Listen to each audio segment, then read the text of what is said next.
తెలుగు వారి number 1 choice Telugu matrimony.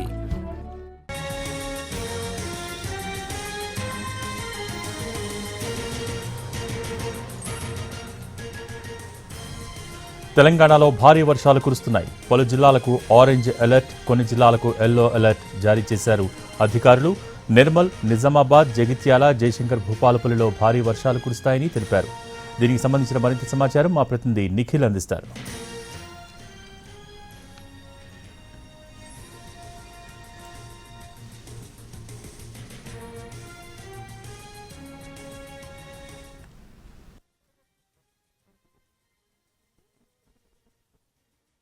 ప్రస్తుతం మనతో పాటు ఐఎండీ హైదరాబాద్ డైరెక్టర్ నాగరత్న ఉన్నారు. మాట్లాడదాం. మేడం, తెలంగాణలో వెదర్ అప్డేట్స్ ఏంటి? వెదర్ కండిషన్స్ ఎట్లా ఉన్నాయి? ప్రస్తుతం మనకి వాతావరణ పరిస్థితి ప్రకారంగా అల్పపీడనం ఏదైతే ఉందో ఉత్తర కోస్టల్ ఆంధ్రప్రదేశ్, దక్షిణ ఒడిశాల తీరం వెంబడిగా అది ఈ రానున్న 24 గంటల్లో మరింత ఇంటెన్సిటీ పెరిగి వల్మార్క్ లో ప్రెషర్గా రూపొందాల్సే అవకాశం ఉంది. ఆ పిదప 48 అవర్స్లో అది ఉత్తర కోస్టల్ ఆంధ్రప్రదేశ్ మరియు ఒడిశా తీరాల మధ్యన తీరం తాకి ఉత్తర వాయు దిశగా కదలికలు జరిగే అవకాశం ఉంది. అయితే వీటి ప్రభావం వల్ల రానున్న 3 రోజులు తెలంగాణకు ఆరెంజ్ అలర్ట్స్ అవి జారీ చేయగా ఆ తర్వాత ఎల్లో వార్నింగ్స్ జారీ చేయడం జరిగింది. మేడం, ఏ జిల్లాలకు ఎటువంటి అలర్ట్స్ జారీ చేశారో, వర్షపాత తీవ్రత ఎట్లా ఉంటుంది? అయితే ఈరోజు చూసుకుంటే మనకి ఎక్కువగా కూడా ఈ బెల్ట్ అంతా నార్త్ వెస్ట్, ఈ నార్త్ ఈస్ట్ డిస్ట్రిక్ట్స్ అన్నీ కూడా ప్రభావం కనిపించే అవకాశం ఉంది. ఎక్కువగా నిర్మల్, నిజామాబాద్, జగిత్యాల్, మంచిర్యాల్, పెద్దపల్లి, కరీంనగర్, జయశంకర్ భూపాలపల్లి, మూలుగు, మహబూబాబాద్ ఏరియా ఎక్కువగా ఎఫెక్ట్ అయ్యే areas. Heavy to very heavy ఉండే ఛాన్స్ ఉంది.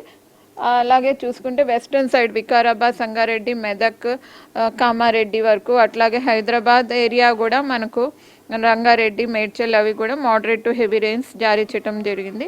భద్రాద్రి, ఖమ్మం వాటికి కూడా హెవీ రెయిన్ఫాల్స్ అవి వచ్చే అవకాశాలు ఉన్నాయి. మేడం, ఇప్పటి వరకు ఈ రెయిన్స్ ఇంతే కంటిన్యూ అయితే ఎప్పుడు తగ్గుముఖం పట్టే ఛాన్స్ ఉంది? రేపు వెదర్ ఎట్లా ఉండనుంది? ఈ రెయిన్ఫాల్స్ అవి మనం చూసుకుంటే ఈ 3 రోజుల వరకు కొంచెం ఇంపాక్ట్ ఉంటుంది. ఎందుకంటే 3 days వరకు ఆఫ్ ద కోస్ట్ ఉంటుంది. 3 days తర్వాత అది కోస్ట్ తీరం తాకినా కూడా నార్త్ డిస్ట్రిక్ట్స్ ఎఫెక్ట్ అవుతాయి. సో 3 days వరకు కూడా ఈ ఆరెంజ్ వార్నింగ్స్ కంటిన్యూ అవుతాయి. North and north east and north west districts heavy to very heavy chance ఉంటుంది. 3rd day కూడా మనకి north east district side, north districts Adilabad కానీ, కరీంనగర్ ఏరియా కానీ, అట్లాగే జయశంకర్ భూపాలపల్లి, మూలుగు, వరంగల్ ఆ ప్రాంతాల్లో కొంత మేరకు heavy to very heavy chance ఉంటుంది. సో తర్వాత కూడా హెవీ రెయిన్ఫాల్స్ నార్త్ డిస్ట్రిక్ట్స్లో కనపడే అవకాశం ఉంది. మేడం, గ్రేటర్ హైదరాబాద్ ఏరియాలో ఈరోజు రేపు వెదర్ కండిషన్స్ ఎట్లా ఉంటాయి? గ్రేటర్ హైదరాబాద్లో ఈరోజు మోస్తారు నుంచి భారీ వర్షం, రాత్రికి మోస్తారు వర్షం అప్ టు 7 centimeters ఛాన్సెస్ కనిపిస్తున్నాయి. మార్జినల్ హెవీ రెయిన్ఫాల్స్ కూడా వచ్చే అవకాశం ఉంది. రేపటి నుంచి మాత్రం మనకి లైట్ టు మోడరేట్ రెయిన్స్ ఎక్కువగా అవకాశం ఉంది. Thank you madam. రైట్, మొత్తంగా ఈరోజు రేపు కొన్ని చోట్ల అతి భారీ వర్షాలు కురుస్తాయి. దానికి సంబంధించి 9 జిల్లాలకు ఆరెంజ్ అలర్ట్ జారీ చేసినాం. ఈ హైదరాబాద్లో ఈరోజు ఈవినింగ్ అవ్వచ్చు, రేపు ఈవినింగ్ కూడా వర్షాలు కురిసే ఛాన్స్ ఉంది. ఆ తర్వాత 3 days తర్వాత రాష్ట్ర వ్యాప్తంగా కూడా వర్షాలు తగ్గే అవకాశం ఉందని కూడా ఐఎండీ అధికారులు చెప్తున్నారు. ఇది ఇప్పటివరకు తెలంగాణ ఉన్నటువంటి weather updates, weather conditions. Video journalist Suresh, Nikhil, Hyderabad.